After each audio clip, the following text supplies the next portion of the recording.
بسم الله الرحمن الرحيم إن الحمد لله نحمده ونستعينه ونستغفره ونعوذ بالله من شرور أنفسنا ومن سيئات أعمالنا من يهده الله فلا مضل له ومن يضلل فلا هادي له وأشهد أن لا إله إلا الله وحده لا شريك له وأشهد أن محمدا عبده ورسوله أما بعد فإن أحسن الكلام كلام الله وخير الهدى هدى محمد صلى الله عليه وسلم وإن شر الأمور محدثاتها وكل محدثة بدعة وكل بدعة ضلالة وكل ضلالة في النار.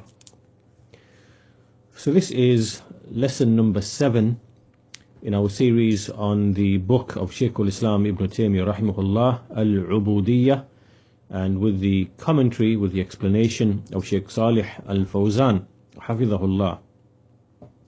In the previous lesson, we looked at how Shaykh al-Islam spoke about the meaning of the word abd, which is servant, and how the word abd carries two meanings.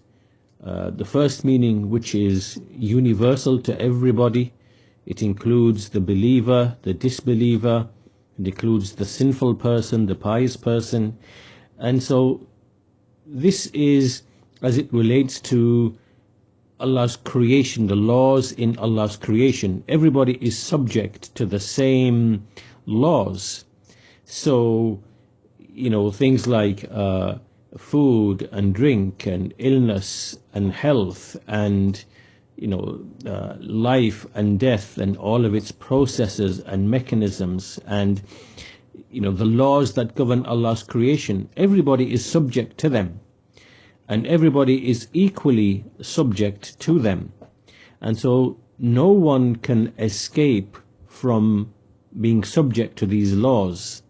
So this is what we mean by the universal type of ubudiyyah, meaning the universal type of servitude.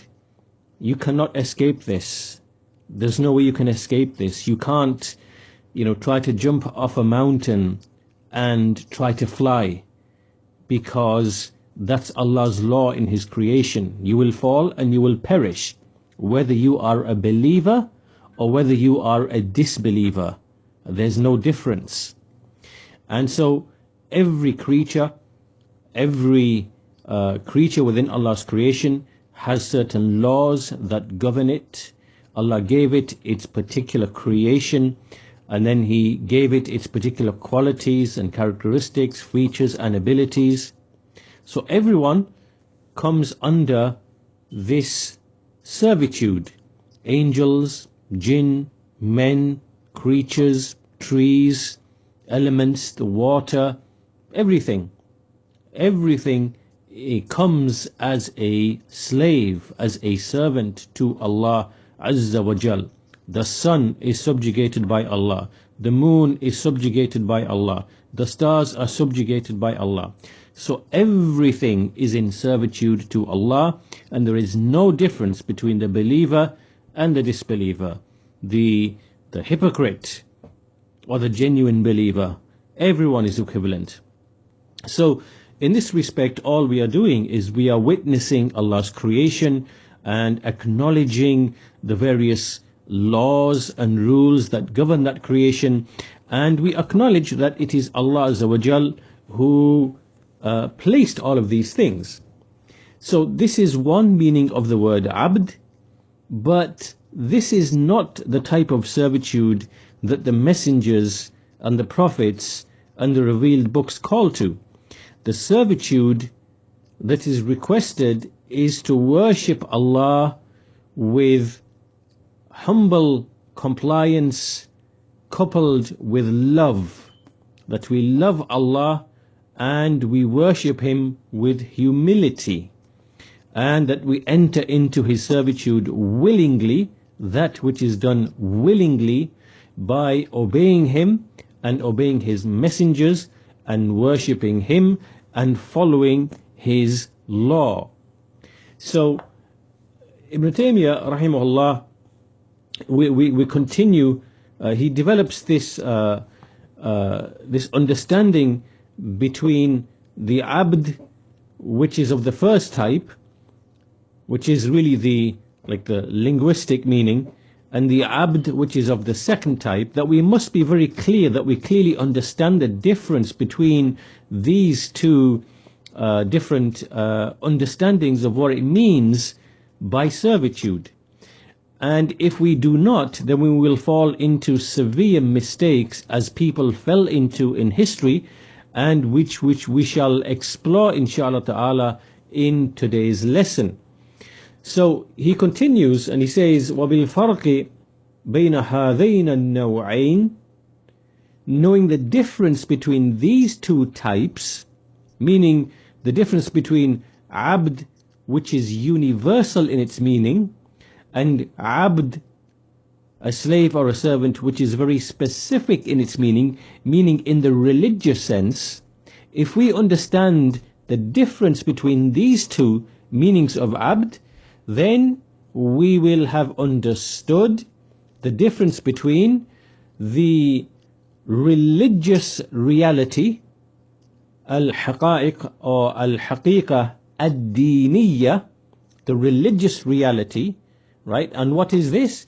This is everything that enters into the religion, the worship of Allah, and whatever is from His religion, whatever He commanded, whatever He loves, whatever He is pleased with, right?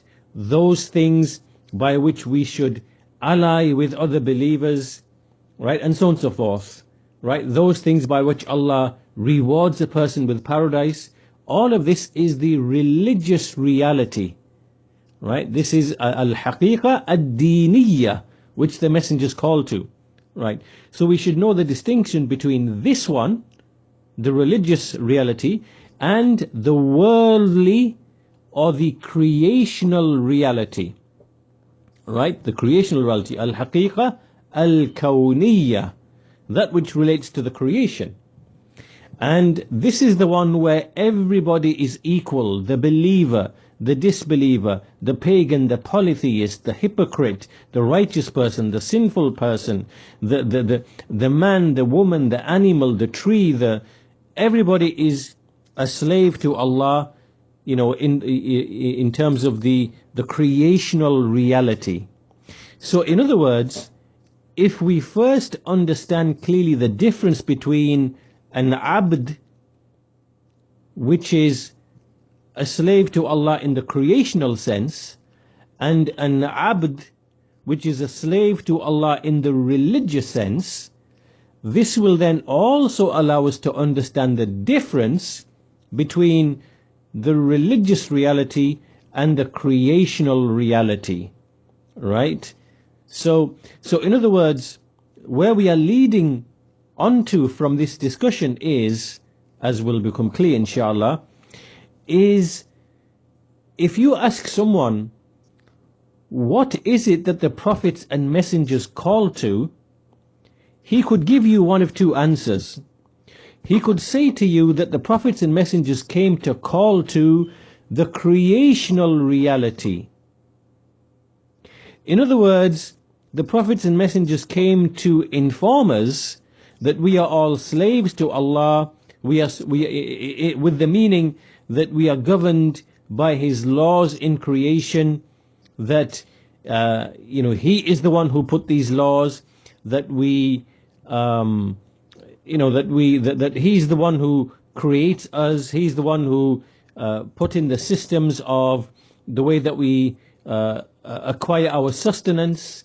He's the one who made water to be the source of life. He's the one who, so he keeps going on and describing everything from the creational reality, right? Which is what we look at in the creation, and things that we study, and things that we know are put there and created and subjected by Allah Azza wa Jal for our use, right? So he keeps going on and describing all of these things. And he thinks that this is what the prophets and messengers came to call to, the creational reality. And that you become a believer just by affirming all of these things. all of these things which are from the qadr, the decree of Allah Azza wa Jal, the things which He's created, the causes and the effects, the ways and the means, right? So he keeps going on and describing all of these things, and he claims that this is what the prophets and messengers came to call to, and if you accept this, if you believe in this, in the creational reality, you have therefore become a believer. And this is completely wrong. This is incorrect, because the prophets and messengers did not come to call to this. Rather, they came to argue by way of the creational reality, to argue by way of it, to point to the religious reality. Right? To point to the religious reality. So let me explain the difference by giving an everyday example that everybody can relate to. So if you imagine that with respect to your parents, that you think that just to acknowledge the favors that they raised you, that they provided for you, that they, fed you, that they went through all of that, that effort in order to raise you, you think that being grateful to them is simply to acknowledge these facts. And that's it. Right? Simply to have knowledge of these facts.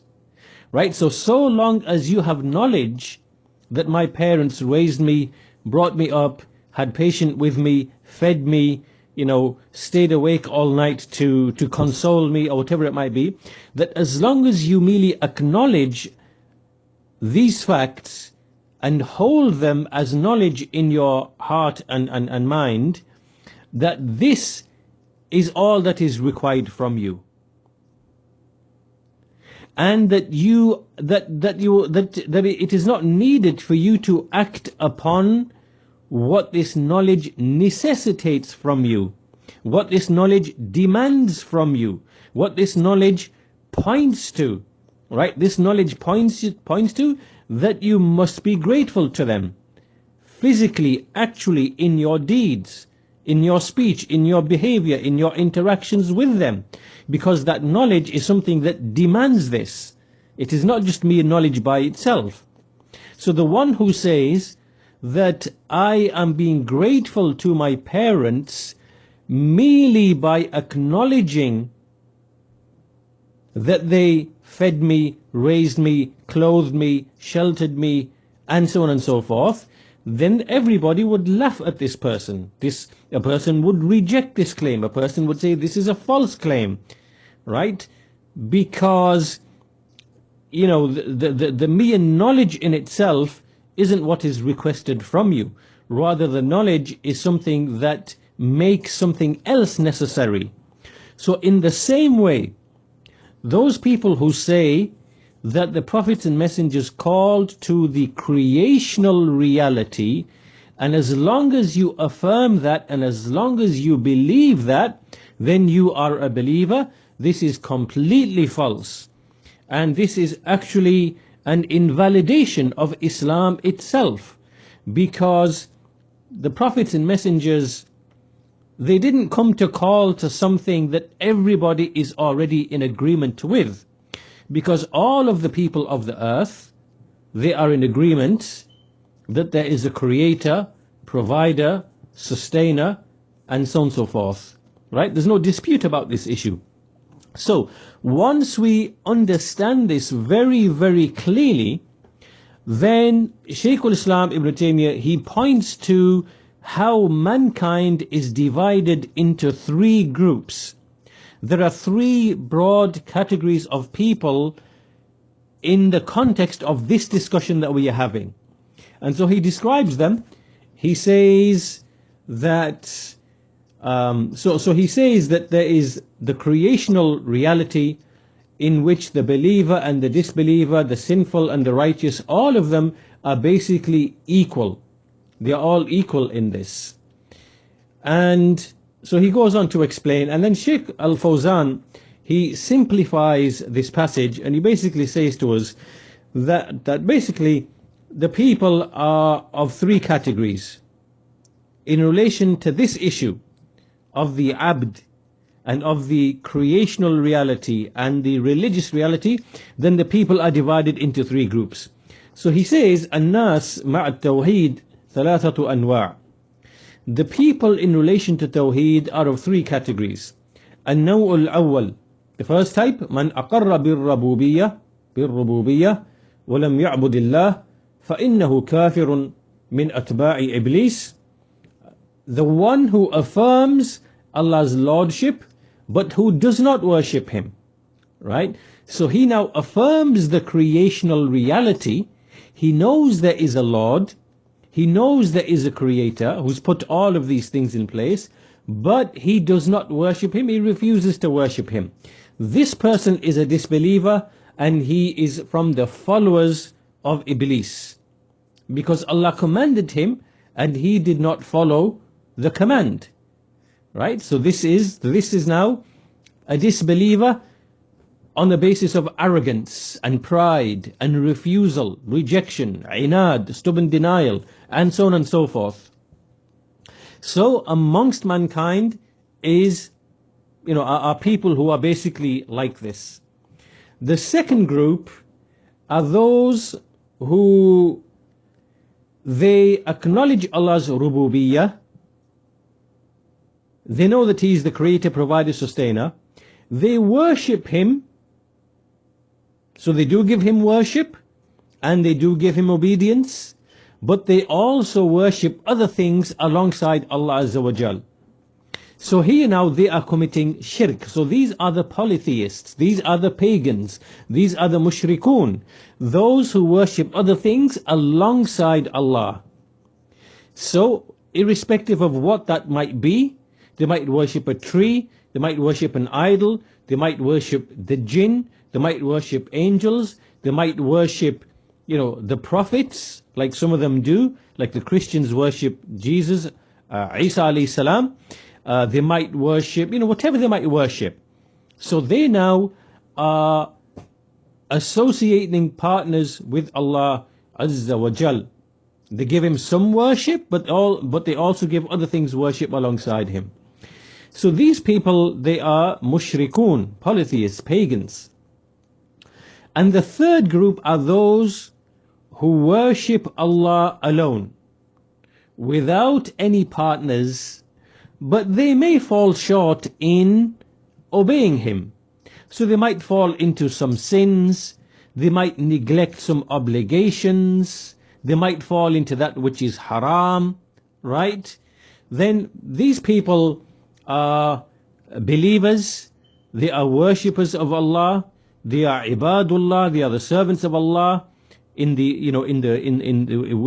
the religious reality. And to the extent that they fall into sin and disobedience, then obviously their iman is deficient, and their loyalty and friendship with Allah is deficient, to the extent that they are deficient in their religious obligations. And so these are the three categories that Shaykh al-Islam Ibn Taymiyyah rahimahullah that he mentions. And this is a discussion that follows on from the discussion about the abd and ibadah and uboodiyyah, and likewise the creational reality and the religious reality. Now, once this is clear, the Shaykh says, Shaykh al-Islam, وَهَذَا مَقَامٌ عَظِيمٌ فِيهِ غَلِطَ الْغَالِطُونَ وَكَثُرَ فِيهِ الْإِشْتِبَاهِ على السالكين. So he says that this is a great and mighty station, meaning the station of the religious reality. And many people have fallen into mistakes with respect to it. And a lot of confusion has entered into this affair. Meaning in the affair of Tawheed and the affair of worship. What is the Tawheed that the messengers called to? What is the worship that Allah has enjoined upon us? And who is the mushrik? Who is the polytheist? And who is the monotheist? Who is the muwahhid? And who is the muwahhid? And who is the disbeliever? And who is the believer? All of these things are impacted by, having a thorough grasp of these issues. And, who is the pious believer and who is the sinful believer? All of these things, because we are now speaking about the status of people and Allah's ruling upon such people, and who is a believer, who is a disbeliever, unless we are clear about these issues, there will be great confusion, where all of the lines are blurry. We do not really know who is a believer in Allah and a pious friend of Allah, and who is an enemy of Allah. We no longer have that distinction if we can't make these important distinctions. So this is why this is very, very important. And there were Muslim groups, scholars, sects which appeared, who fell into the likes of these affairs. And, we're going to explore this a bit more, inshallah ta'ala. And the Sheikh says that this is an issue until even some of the, حتى زلق فيه من أكابر الشيوخ المدعين التحقيق والتوحيد والعرفان مما لا يحصيهم إلا الله الذي يعلم السر والإعلان.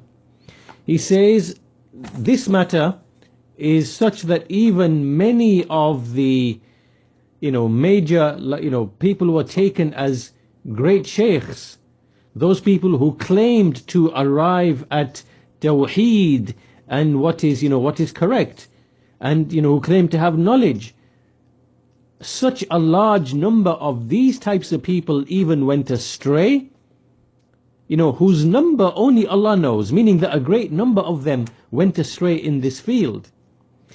And for that reason, he then makes a quotation.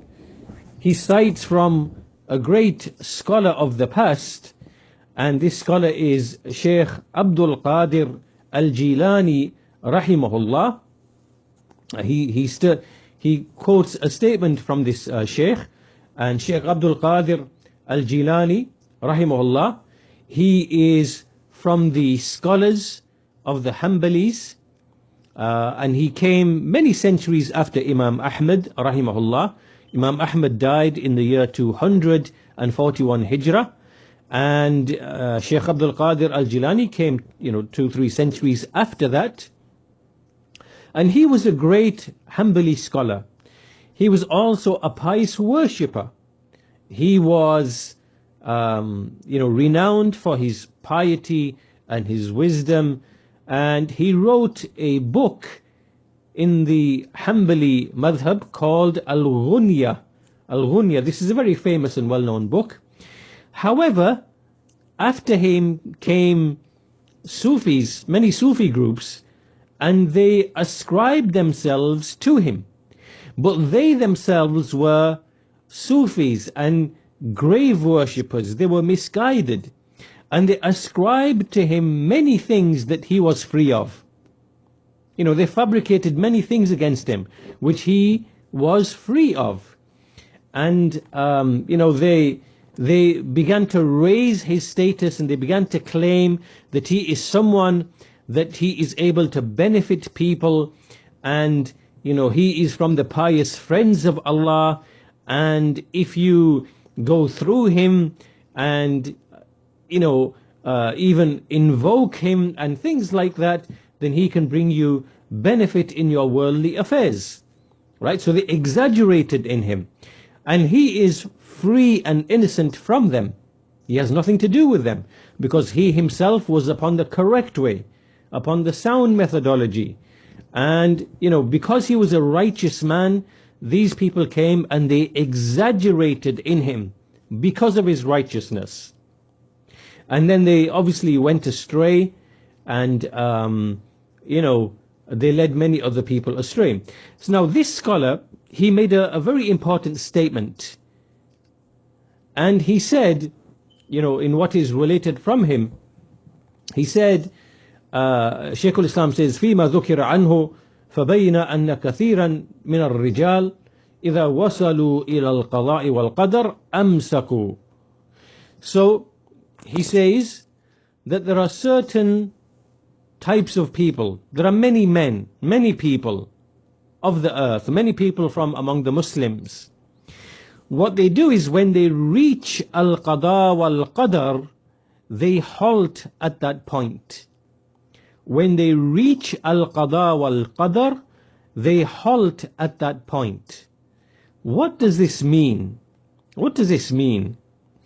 What he means to say, as Sheikh Al-Fawzan explains, is that when they see things happening in Allah's creation, when they see things like sins and disobedience, when they see, for example, a man drinking, or a man gambling, or a man abandoning his obligations, right?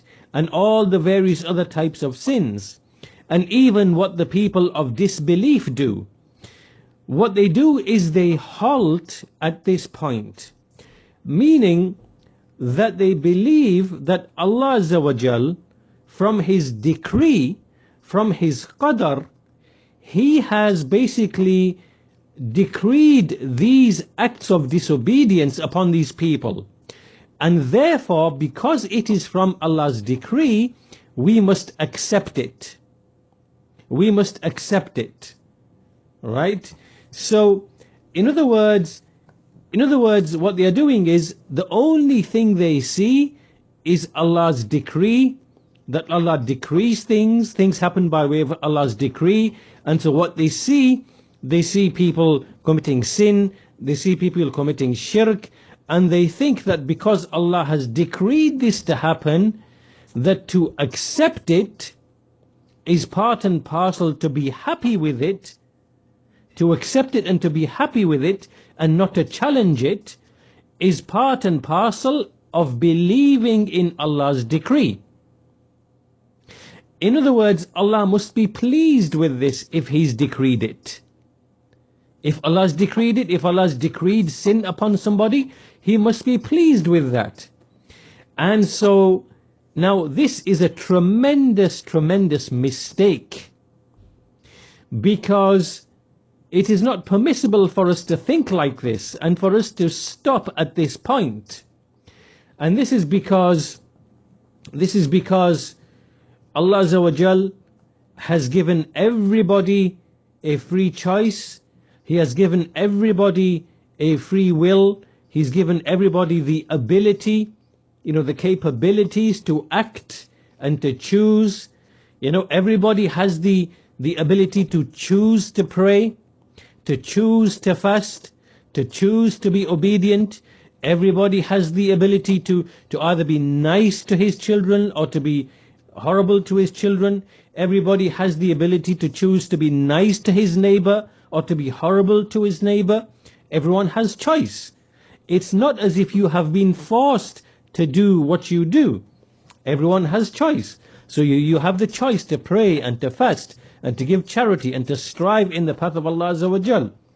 So all of this, everybody has qudra, ability. Everybody has istita'a, which is the ability, the prior ability to act.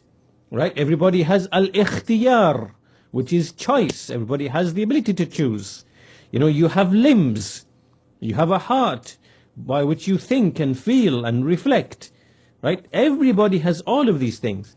So therefore, to think that to accept all of the sin and disobedience and disbelief and polytheism and all the mixture of religions, to think that one must accept them because it is part and parcel of Allah's decree, because Allah has decreed them, and because He's decreed them and they are from His, from what He has created, therefore we must accept it.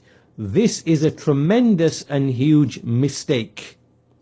And this is what Sheikh Abdul Qadir al-Jilani, this is what he means when he says, كَثِيرًا مِنَ الرِّجَالِ, many among the men, إِذَا وَصَلُوا إِلَى الْقَضَاءِ وَالْقَدَرِ أَمْسَكُوا. Many people, many men, when they reach this level of acknowledgement of the qada and qadar, Allah's decree and ordainment, they halt, they stop. And then he continues, إِلَّا أَنَا, except for me. فَإِنِّي إِنْ فَتَحَتْ لِي فِيهِ رَوْزَنَةٌ فنازعت أقدار الحق بالحق للحق. He says, except for me, for indeed I dispute the decrees of the truth with the truth for the truth. والرجل من يكون منازعا للقدر لا من يكون موافقا للقدر. And a man is he who contends with qadar. He contends with qadar, not the one who conforms to al-qadar. All right. Now these are tremendous statements. We must understand what he means. We've already explained the first half of what he said. He said there are many people who halt at al-qada wal-qadar, meaning they look around them, they see what is taking place in the creation, they see sins, they see disobedience, they see disbelief, they see polytheism, they see all these things, and they think, because Allah has decreed these affairs, therefore I must accept them. They must be valid, they must be acceptable, because Allah has willed them, Allah has decreed them. And this is a huge mistake, right? Many people, they stop and they think that this is the religion that Allah is pleased with, meaning to accept everything. Why? Because it's all happening by Allah's decree. Therefore, Allah must be pleased with it. And this is wrong. And then he says that although there are many men which are like this, except for me, meaning not me, for indeed I dispute with qadar, I contend with qadar, the decrees of the truth, meaning Allah, with the truth, for the truth. And a man is he who contends with qadar, not the one who basically, complies and conforms. Now what does this mean? What does this mean? He means to say that I am not someone who just looks around himself and sees things taking place, people committing sin, people committing disbelief, people upon disbelief, people following false religion, people worshipping idols, people worshipping men, stars, jinn, trees, and so on and so forth. And I see all of this, I do not stop there. People opposing the sunnah, people entering innovation, people entering bid'ah, people entering heresies. I don't stop at this point and accept it all, because I hold on to the legislation of Allah, what Allah commanded, what He legislated, right? So now we have two things. We have what Allah has decreed, what Allah decrees from His wisdom, and then we have what Allah legislates also from His wisdom. Right? So in other words, he is saying that I look at everything and I don't stop at that. I don't halt at that. I take hold of the legislation, whatever Allah has commanded. And then I also treat the decree of Allah, I treat it through the command of Allah, right? So I take the legislation of Allah, I take what He's commanded, and then I use it to understand and to treat whatever He has decreed, right? So in other words, I take from the decree of Allah, this is the decree of Allah, and I also take the legislation of Allah, whatever He's commanded, and then I act upon it. And this is also from the decree of Allah. Right? So in other words, that when I see all this happening around me and people doing what they are doing, I do not just accept this. I do not accept it as an argument that just because Allah's decreed it, He must be happy with it, and I must, and I therefore must be happy with it. I don't stop at that, unlike many other people. Rather, I contend against this decree by the legislation of Allah. So meaning that when I see someone committing a sin, I contend against that. I contend against that decree of Allah by something else which is also from the decree of Allah, which is obedience to Allah. Right? Likewise, I see someone who is committing shirk with Allah. I contend against that decree. I oppose that decree, and I do so through the legislation of Allah, which is also from the decree of Allah. So I worship Allah alone. I do not associate any partners with Him. And that itself is from Allah's decree. Allah is the one who's willed this action upon me. So I fight Al-Qadr with Al-Qadr. Sins and disobedience are from Qadr, but righteousness is also from Al-Qadr. The disbelief of a disbeliever is from Qadr, Allah decreed it, but the Iman of a believer is also from Al-Qadr. Why? Because Allah has given everybody the ability to choose, and the ability to act, and the ability to do something or leave something. Everyone has that ability. And everything is from the decree of Allah. Righteous deeds are from the decree of Allah. Evil deeds are from the decree of Allah. But we cannot use the decree of Allah as an argument, as a justification for evil and shirk and disbelief to be acceptable. Right? We cannot use that as an argument. And this is where we are leading towards.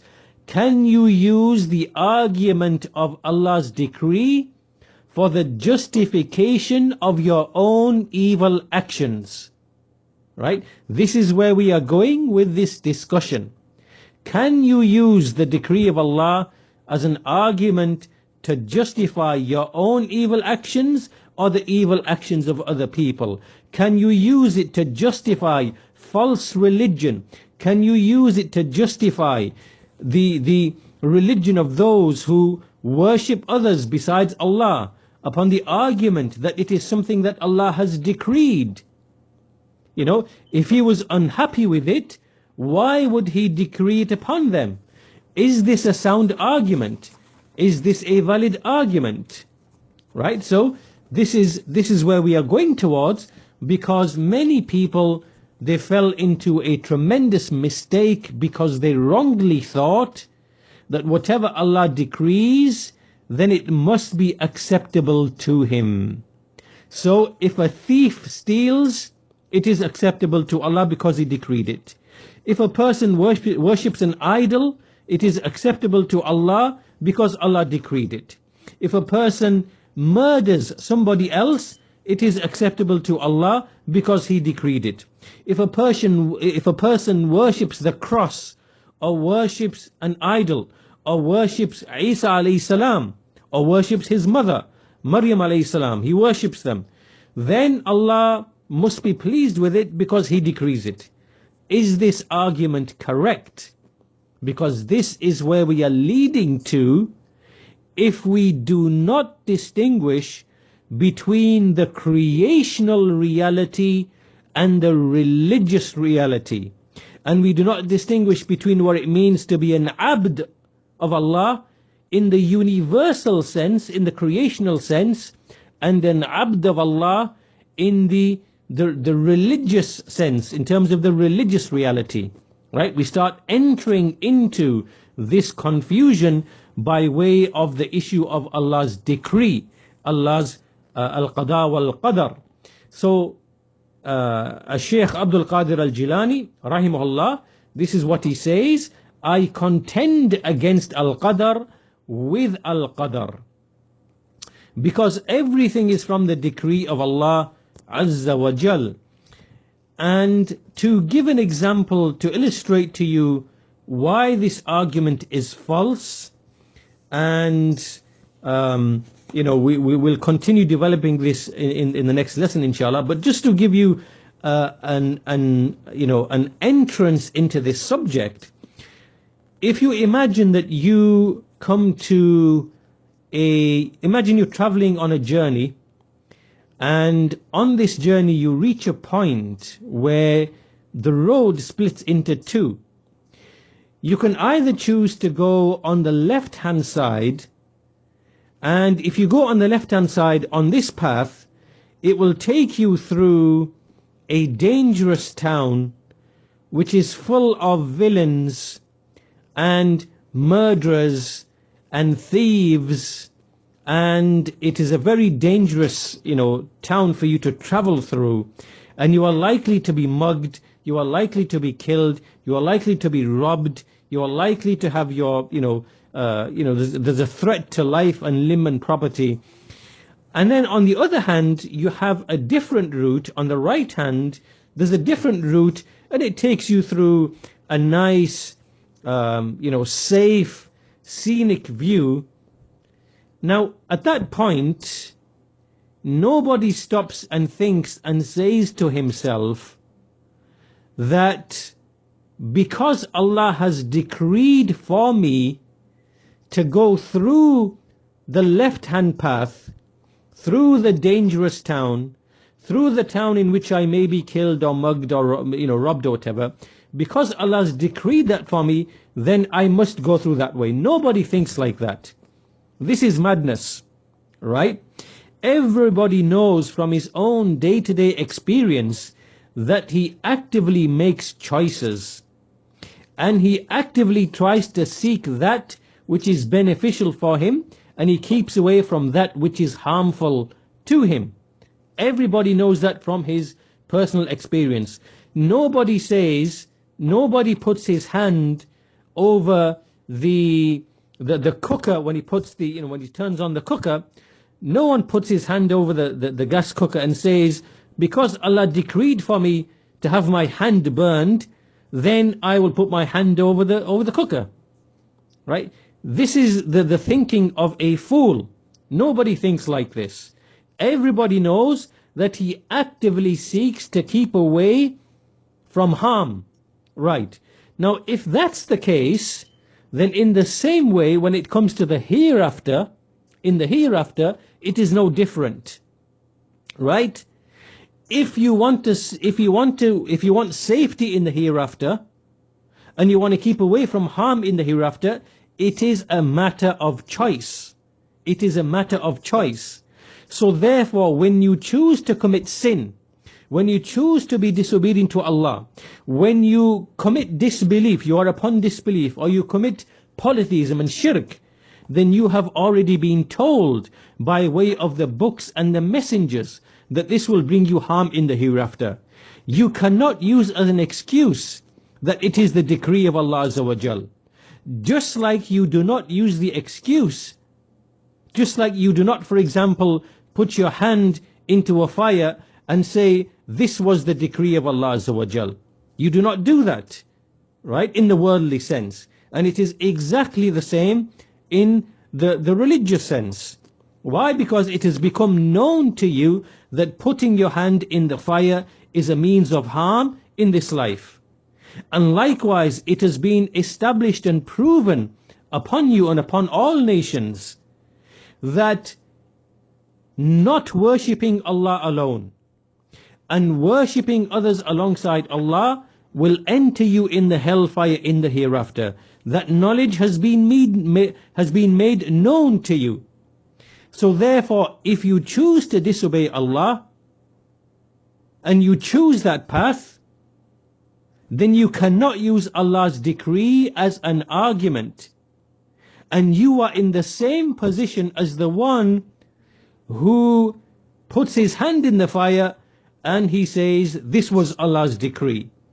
I had no choice, this was Allah's decree, right? You are the same person, right? So when you commit a sin, when you drink alcohol, for example, when you commit fornication, for example, right? You cannot say, well, this is Allah's decree. This is Allah's decree, and I had no other choice because Allah decreed it for me. That is not a valid argument. That is not a valid argument.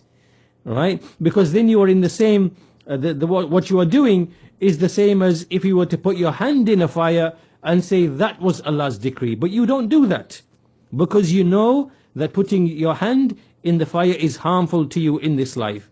So in the same way, it has been made clear to you that sin, disobedience, shirk, kufr, bid'ah, and so on and so forth, that is harmful for you in the hereafter.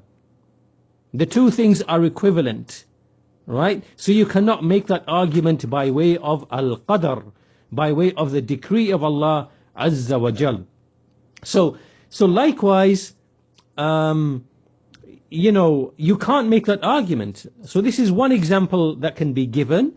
And the second example that can be given to show this argument is false is that if a person makes this argument, if a person comes to you, for example, let's say a sinful Muslim, for argument's sake, and he says, look, I'm sinful, I commit sins, I gamble, I drink, but this is something that Allah has put in my decree. This is something that Allah has willed upon me. What can I do? Right? So then what you do, and I'm only giving this by way of an example. I'm not saying that you actually do this, but I'm giving it as an example. So what you do is you take, you take a stick like a baseball bat, and you smack him on the back, and you break his kneecaps. Then you go to his house and you smash his windows, and then you smash his car. Then you put acid over his car. You stab his tires. You put petrol on his front door, and you burn his house down. And then you tell him, this was from the decree of Allah. It was decreed upon me to do that. And so are you happy with this? Do you accept this? And obviously he can't have any argument against this, because I can argue by way of qadar for all of the damage and harm that I did to him. And he's got no argument against me. Rather, for him to be consistent, he must say, yes, I'm happy with everything. It is from the decree of Allah, whatever. You had no choice except to do what you did because Allah decreed it upon you.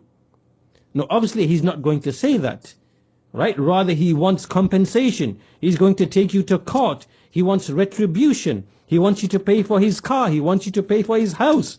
He's going to demand that. So if he's going to demand that, then how can he argue that the sin that he's doing, the disobedience that he's doing, that this now is somehow a valid argument for him? It is not a valid argument for him at all. So by this, it becomes clear that the argument by way of al-qadr to justify your sin, disobedience, shirk, bid'ah and everything else, this is invalid. It is not correct. Right? And it is not correct to argue that just because it is happening in Allah's creation, Allah's willed it to happen, therefore He must be pleased with it, and so therefore to accept it, to accept all these different religions, they are all part and parcel of Allah's decree, to accept all these different ways and paths, to accept all these actions that people are doing, which are really sinful and disobedience, that all of this is acceptable, and this is what religion is. This is what Allah wants. All of this is false argumentation, and inshallah ta'ala in the next lesson Shaykh al-Islam will continue speaking about this matter, and we will elaborate upon this a bit further through the speech of Shaykh al-Islam Ibn Taymiyyah rahimahullah, inshallah, and likewise from the commentary of Shaykh Salih al-Fawzan.